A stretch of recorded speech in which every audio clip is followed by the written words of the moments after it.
सोन्याची जांभळे. एका गावात रामराव नावाचा एक बागायतदार होता. तो खूप श्रीमंत होता. कोणत्याही गोष्टीची त्याला कमतरता नव्हती, कशाची ददात नव्हती. असे असूनही तो सुखी नव्हता. स्वभावाने तो फार भित्रा होता. शकून अपशकुनावर त्याची श्रद्धा होती. पाल चुकचुकली किंवा टिटवी ओरडत गेली की तो घाबरे. त्याला वाटे आता काहीतरी वाईट घडणार. त्या गावातच नागू नावाचा एक भगत राहत होता. भगत म्हणजे मंत्रतंत्र जादूटोणा करणारा. भित्र्या रामरावाचा स्वभाव त्याने ओळखला. त्याला चांगला लुबाडता येईल अशी त्याची मनोमन खात्री झाली. एक दिवस रामरावाकडे जाऊन तो म्हणाला, धनी, तुम्ही कसल्या ना कसल्या काळजीत दिसता. माझ्या मंत्रानं तुमची सगळी काळजी मी दूर करीन. रामरावाला नागूचा आधार मिळाला. त्याला बरे वाटले. नागूला त्याने आपल्याकडे भगत म्हणून ठेवून घेतले. पाल चुकचुकली की नागू मंत्र म्हणून भंडारा फुंकी. घुबडाचा आवाज ऐकला की लिंबू कापून घरावर फेकी. उंबऱ्यावर कोणी शिंकले की लगेच दाराच्या चौकटीवर पाणी शिंपी. आपल्या मंत्राचा त्याने माराच सुरू केला. जिकडे तिकडे मंत्रच मंत्र. नागूने रामरावाला चांगलेच डिपवून टाकले. एके दिवशी या रामरावांची म्हातारी आई आजारी पडली. ही एक संधी चालून आली असे नागूला वाटले. त्याने मंत्रतंत्र सुरू केले, गंडेदोरे बांधले, अंगारे धुपारे सुरू झाले, पण रामरावाची आई काही बरी होईना. मग एक मोठा यज्ञ करावा असे नागूने सुचवले. रामराव श्रीमंत होता. त्याने लगेच मोठा यज्ञ केला. खूप पैसा खर्च केला. या यज्ञात नागूने चांगलाच हात धुवून घेतला. पण या यज्ञाचा काही उपयोग झाला नाही. रामरावाच्या आईचा आजार वाढला आणि बिचारी त्यातच गेली. काही दिवस लोटले. नागू भगत रामरावाला म्हणाला, धनी, आपल्या परीने करायचं ते आपण केलं. पण त्यांचं आयुष्य तेवढंच होतं. आपण तरी काय करणार? एक गोष्ट मात्र करायची राहिली. रामरावाने विचारले, ती कोणती?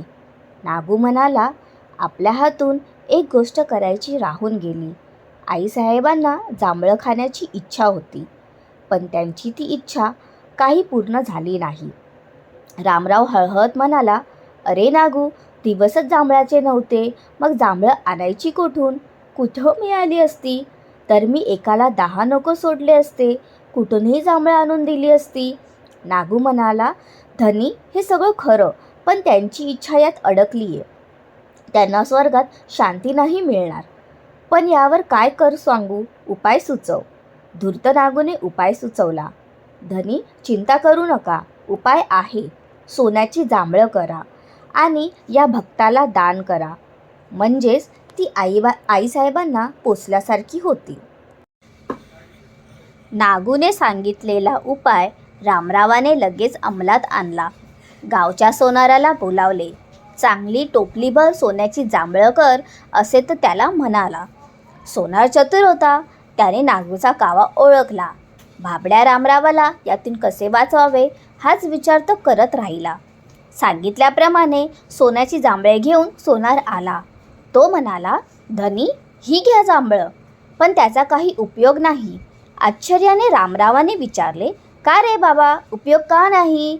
सोनार म्हणाला, काल रात्रीच आईसाहेब माझ्या स्वप्नात आल्या होत्या. त्या मला म्हणाल्या, माझी कंबर फार दुखते, त्यावर आधी औषध पाठवा. मी अन्नपाणी सोडले, मला जांभळं नकोत. आधी हा उपाय करा. रामराव चिंतेत पडला. त्याला धीर देत सोनार म्हणाला, काळजी करू नका, मी औषध तयार करतो. आज संध्याकाळी नागू भक्ताला घेऊन माझ्या घरी या. संध्याकाळ झाली. नागूला घेऊन रामराव सोनाराकडे गेला. लाल लाल तापवलेली सळी हातात घेऊन सोनार म्हणाला, ह्या सळीनं भक्ताच्या कमरेला मी चांगले डाग देणार आहे. हे ऐकताच थरथर कापत भगत म्हणाला, बाप रे, डाग? आणि ते कशासाठी? तापवलेली सळी जवळ घेऊन जात सोनार म्हणाला, भक्ता, तुला सोन्याची जांभळं दिली तर ती स्वर्गात आईसाहेबांना मिळतात ना. मग तुझ्या कमरेला डाग दिले तर आईसाहेबांची कंबरदुखी का थांबणार नाही? हा बाका प्रसंग ओळखून नागूने लगेच रामरावाचे पाय धरले. तो म्हणाला, धनी, पैशाचं लोभानं मी आजवर फसवलं. मला माफ करा. यापुढं मी कोणाच्या वाटेला जाणार नाही.